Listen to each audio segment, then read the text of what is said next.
All right, everybody. Welcome back. Today, we're going deep on something super practical. I think everyone will get a lot out of. Yeah, for sure. Mastering your life and your money. Love it.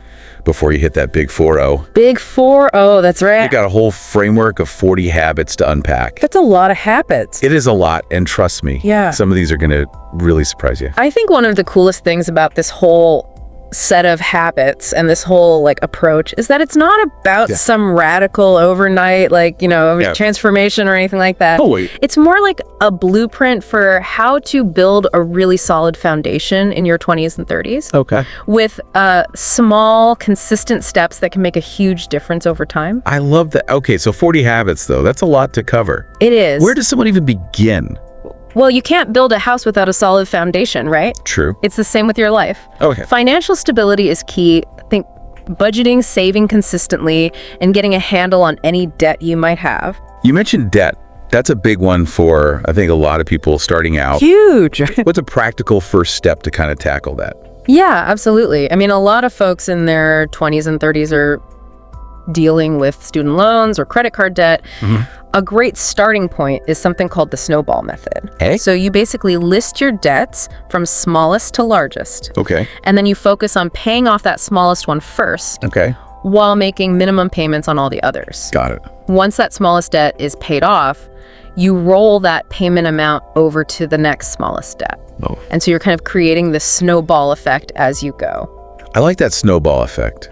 I feel like there's also a psychological component to that. Absolutely. Where you're like, yes, I knocked one out, now I can roll that in the next one. Little mini victory every time. Totally.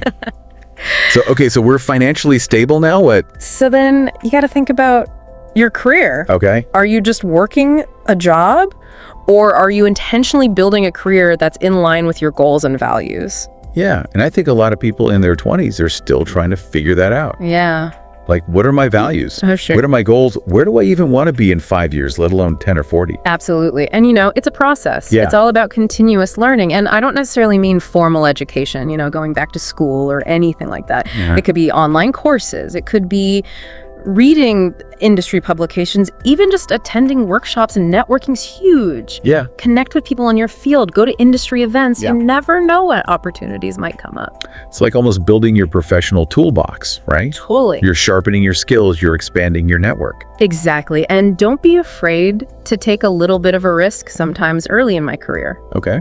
I actually made kind of a lateral move to a different department just to gain some experience in a new area. It wasn't a promotion. I'm interesting. But it exposed me to a whole new skill set. And ultimately, I think that's part of what accelerated my career growth. Wow. So taking risks can be scary, but they often lead to the biggest rewards. Often. I like that. Okay. So we've talked about finances, we've talked about career, but there's like this third piece of the puzzle, right? Yeah, absolutely. I mean, you can have all the money and all the success in the world. Right. But if you're burnt out and miserable, what's the point? Yeah. Taking care of your physical and mental health is just absolutely non-negotiable. Yeah. But that's like sometimes easier said than done. Oh, for sure. Like, how do you actually prioritize those things? Start small, incorporate 30 minutes of exercise most days of the week. Okay. Even if it's just a brisk walk.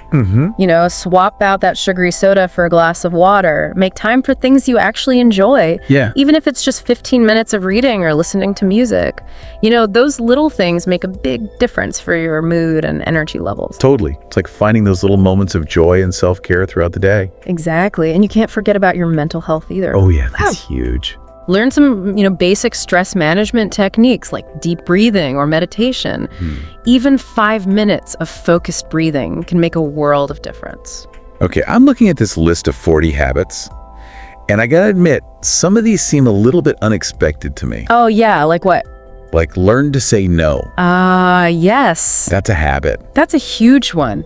Really? Yeah, it's easy to fall into the trap of saying yes to every request that comes your way. Right. But it can lead to burnout and even resentment. Yeah. Learning to politely decline commitments that don't align with your goals or your values really frees up your time and energy for the things that truly matter. That's so true.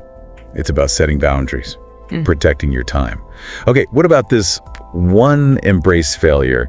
That one seems very counterintuitive. Yeah, I mean, we're kind of conditioned to fear failure our whole lives. Right.